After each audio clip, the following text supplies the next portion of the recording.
Cette vidéo est destinée pour ceux et celles qui ont du mal dans les interactions sociales, qui se sentent bridés, bloqués, dans des schémas qui les empêchent d'être à l'aise dans les situations courantes de la vie de tous les jours. Alors, si tu t'attends à une méthode bourrin, désolé de te le dire, mais c'est pas ici que tu trouveras ton bonheur. Bien que pousser certaines personnes peut être bénéfique, pour d'autres, cela peut les bloquer, mais complètement. Alors, c'est une méthode que j'ai expérimentée grâce à ce que j'ai appris par d'autres, je n'ai donc rien inventé, et ça pourrait être utile pour avoir des clés de compréhension sur ce qui nous arrive lorsque l'on se sent mal à l'aise avec soi et donc avec les autres. Et bien sûr, la première personne à gérer dans cette situation, c'est soi-même avant de penser aux autres. On va donc commencer par un petit storytelling que j'adore, après le générique, pour bien te mettre en situation et que tu te sentes à la place du personnage. Je veux que tu ressentes l'étroitesse d'une pièce avec des murs sombres, des petites fenêtres laissant à peine entrer les rayons du soleil. Pas de moyen de communication avec l'extérieur. Tu as de quoi te nourrir et acheter ce qu'il faut, mais tu subis complètement ta vie. Lorsque tu jettes un œil par cette fenêtre, tu vois des jeunes gens assis aux terrasses d'un café, en train de partager des bons moments, rire aux éclats, des couples qui s'enlacent. Mais toi, tu te retrouves dans une impuissance totale. Eh bien, cette vie, c'est celle d'Hugo. Il pourrait évidemment sortir, tu vas me dire, et tenter de faire des connaissances, mais il ne peut pas. Nous allons donc nous projeter dans son passé pour comprendre comment il en est arrivé là. Hugo, c'est un jeune homme réservé d'une vingtaine d'années. Depuis son enfance, à chaque fois qu'il tentait de donner son avis sur quelque chose, il se faisait reprendre. On lui disait qu'il ne fallait pas dire cela ou bien agir de telle sorte. Il voulait communiquer avec beaucoup de gens autour de lui, mais ses parents et même certains membres de sa famille le reprenaient systématiquement et lui disaient de ne pas déranger les inconnus, même si ces inconnus lui retournaient le sourire et disaient à ses parents que ça ne les dérangeait pas. Petit à petit, Hugo a donc développé une sorte de réticence sur le fait de communiquer, de montrer ses émotions, sa joie, ses peurs. Il a de plus en plus renfermé ses sentiments et ses envies, comme s'il ressentait une culpabilité. Son historique au collège et lycée n'a pas été une bonne période pour lui.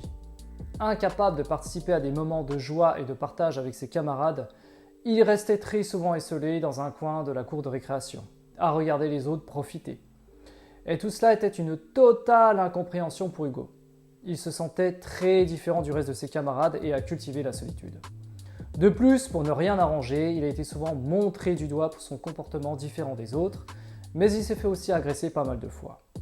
Alors aujourd'hui adulte, bien qu'il ait réussi ses études et qu'il occupe désormais un très bon poste plutôt bien rémunéré, il est là aussi incapable de partager des moments avec ses collègues et sa vie sentimentale avec le sexe opposé est un désert. C'est là tout le paradoxe. Les gens qui répriment leurs émotions peuvent réussir bien mieux professionnellement, mais bien sûr, cela a un prix.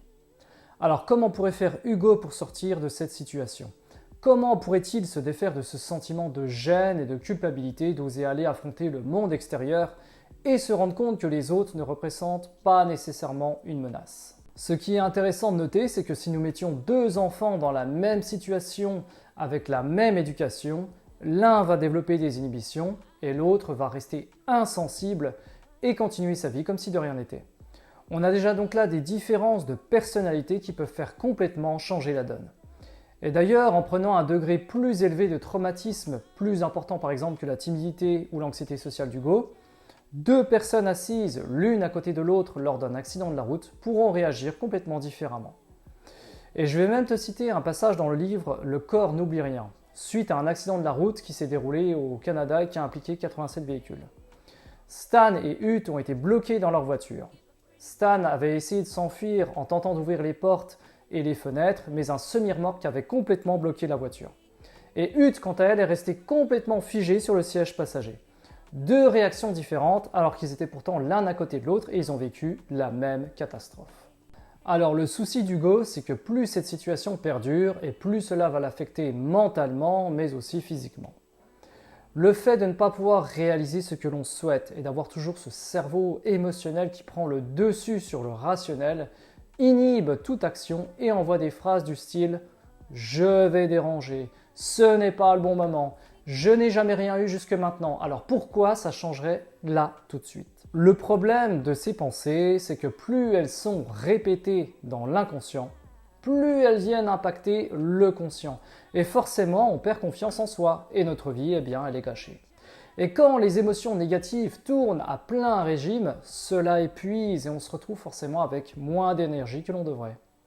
Pour ceux qui aiment bien la physiologie, il faut savoir que notre cerveau fonctionne selon un circuit précis.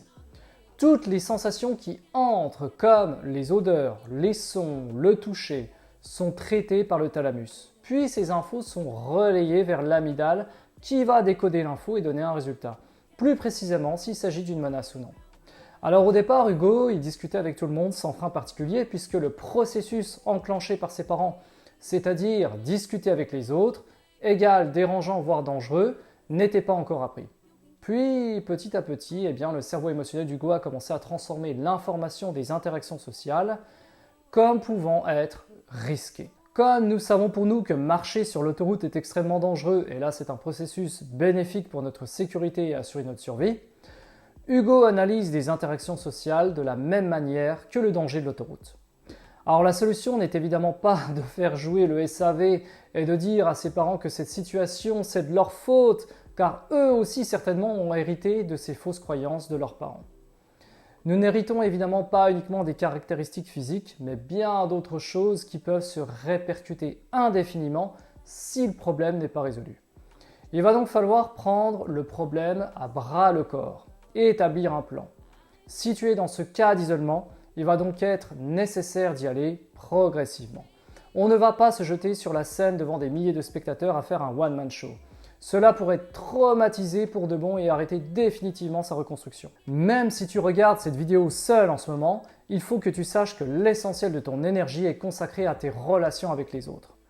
Si tu regardes par exemple un film à suspense et que le héros se retrouve en difficulté, eh bien tu vas te tendre en même temps que lui. Ou bien que dans le cadre de ton travail, tu vas bientôt faire une présentation face à ton patron et d'autres collègues. Tu vas là aussi stresser par rapport aux réactions de ceux-ci. Les traumatisés, eux, bien souvent, ils sont coupés des liens extérieurs et souffrent de dissociation. C'est-à-dire qu'ils ne ressentent plus rien. Tu peux les mettre à une fête d'anniversaire ou bien à l'enterrement de l'un de leurs proches, il n'y aura ni joie ni larmes.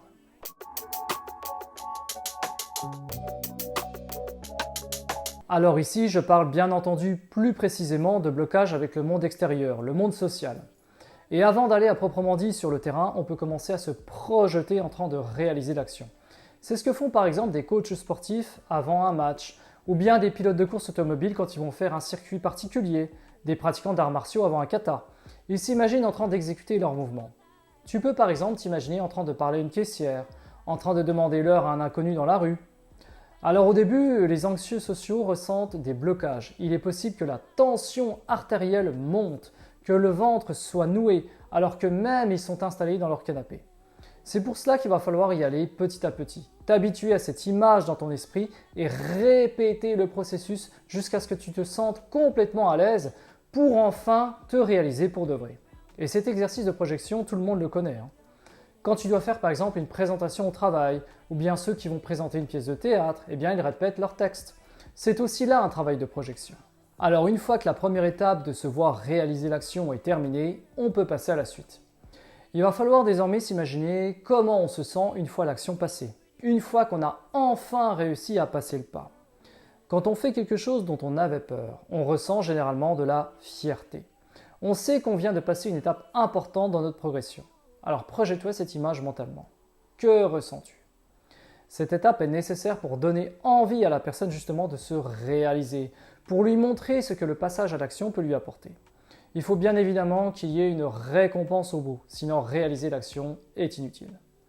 Enfin, il faut que tu réalises que toutes ces actions réalisées, justement, vont te permettre d'accomplir des choses dans ta vie. Qu'il y a une vie en dehors de ton appartement et que tu ne risques pas ta vie en parlant à des inconnus ou bien en t'inscrivant à des activités. En parlant d'activités, il faut essayer de trouver tes centres d'intérêt. Il faut se rendre compte que cette anxiété t'empêche certainement de réaliser des passions ou des métiers qui pourraient t'épanouir et dont tu as tellement besoin. En cas d'anxiété sociale ou de peu de confiance en soi, on peut choisir des métiers bien en dessous de nos compétences. Même choisir des partenaires qui ne nous conviennent pas, car on se dit que l'on trouvera de toute façon pas mieux, et que nous sommes déjà bien chanceux que cette personne nous ait acceptés tels que nous sommes. Combattre une timidité ou anxiété sociale est un long chemin mais qui vaut le combat. Il faut découper le processus en plusieurs phases, alterner les moments de repos et de passage à l'action. Et j'aime bien le principe d'aller à la limite de ses capacités adaptatives. Si par exemple, actuellement, tu es capable de courir 5 minutes, la prochaine fois, essaye 6 minutes, puis 7. Cela va être un principe d'effet cumulé, un peu comme si tu mettais tous les jours une somme d'argent en banque et qui te rapporte petit à petit. C'est comme si également tu faisais le ménage de printemps tous les week-ends dans ton appartement. Tu t'épuiserais et tu n'en verrais jamais la fin. Il faut découper les tâches en allant des plus urgentes à ce qui peut t'attendre. Il faut aussi intégrer le fait que les gens qui ont peur des interactions sociales sont souvent des personnes tendues. Et avant le passage à l'action, il faut réguler tout le système parasympathique. Pour ceux qui ne connaissent pas le parasympathique, c'est le système qui s'active pour la détente et le repos. Et au contraire, tu as le sympathique qui lui se met en marche quand tu as une situation où tu dois agir, comme te battre ou fuir. Un moyen de bien mémoriser, c'est de se dire que le système sympathique, il n'est pas si sympathique. Alors ça ne veut pas dire qu'il n'est pas bon. On a besoin des deux systèmes. Ce n'est pas bon en revanche quand il est activé plus longtemps que le parasympathique, car là tu vides tes réserves. Et pour calmer ton système nerveux, il y a un excellent moyen qui est le massage. Au-delà de la détente, le massage remet l'accent sur nos sensations avec notre corps qui peut se couper lorsque nous sommes H24 sous tension. Alors les gens qui ne subissent pas cette situation ressentent les tensions quand une situation les stresse. Mais un anxieux social, lui, il y est tellement habitué qu'il vit comme ça, et il se dit que c'est normal. Un autre exercice aussi à pratiquer régulièrement, c'est la respiration, et notamment la cohérence cardiaque. Moi, j'aime bien la pratiquer avant les repas, car cela améliore la capacité de ton corps d'assimiler ce que tu vas manger. Alors la cohérence cardiaque, c'est très simple. Ça consiste à inspirer 5 secondes, tu bloques et tu expires 5 secondes. Et tu fais ça environ pendant 5 minutes. Tu as des applications sur le téléphone portable et normalement, il faut le faire 3 fois par jour. Mais si tu arrives déjà à le faire matin et soir, c'est déjà une très bonne chose. Les tendus, là aussi, ont des capacités digestives plus altérées, car la digestion est liée à ton système nerveux. Donc tu peux avoir des maux de ventre, des maux de tête, avoir l'impression d'un estomac plein. Mais en fait, la raison, elle est toute simple, c'est que tu es rempli d'émotions et tu n'as plus de place pour tes aliments.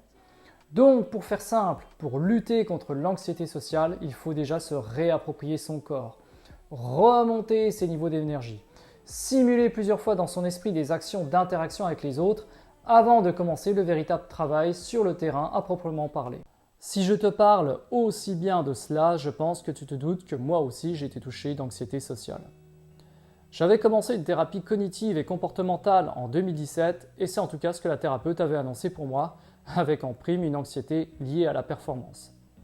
J'avais du mal à nouer des contacts avec les autres et en plus j'avais cette obsession du détail quand je rédigeais des mails, que j'avais un projet à rendre. Quand il y avait des événements avec beaucoup de monde, avec de la famille par exemple, entre potes ou au travail, cela ne représentait pas forcément de bons moments, mais de l'attention, car toute mon attention était focalisée sur ce qu'on allait penser sur moi. Alors qu'une personne n'ayant pas ce souci se réjouit généralement d'événements où il y a des contacts, pour moi, cela représentait du stress. C'est pour ça que j'ai décidé de te partager mes astuces. Alors tu peux bien sûr suivre une thérapie avec un professionnel, mais tu te doutes bien que la majorité du travail sera faite par toi. En tout cas, sache que c'est largement possible de s'en sortir, car regarde, là je fais des vidéos YouTube, je peux parler à des inconnus dans la rue et aborder une fille qui me plaît avec beaucoup plus d'aisance. Je fais du karaté pas uniquement pour la défense, mais aussi pour l'échange avec un groupe qui partage les mêmes valeurs. Et j'ai déménagé en prime tout seul 2 fois dans 2 villes différentes. Mais une chose que l'anxiété sociale m'a appris aussi, c'est cette envie de bosser dur et de réussir.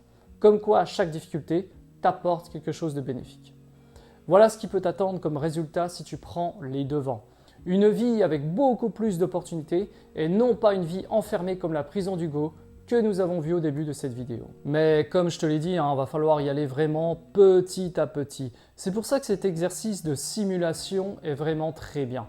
Alors je sais qu'il y en a qui vont dire oui mais rien ne vaut l'expérience sur le terrain, si on ne discute pas ça ne viendra jamais, ça c'est vrai, je suis d'accord.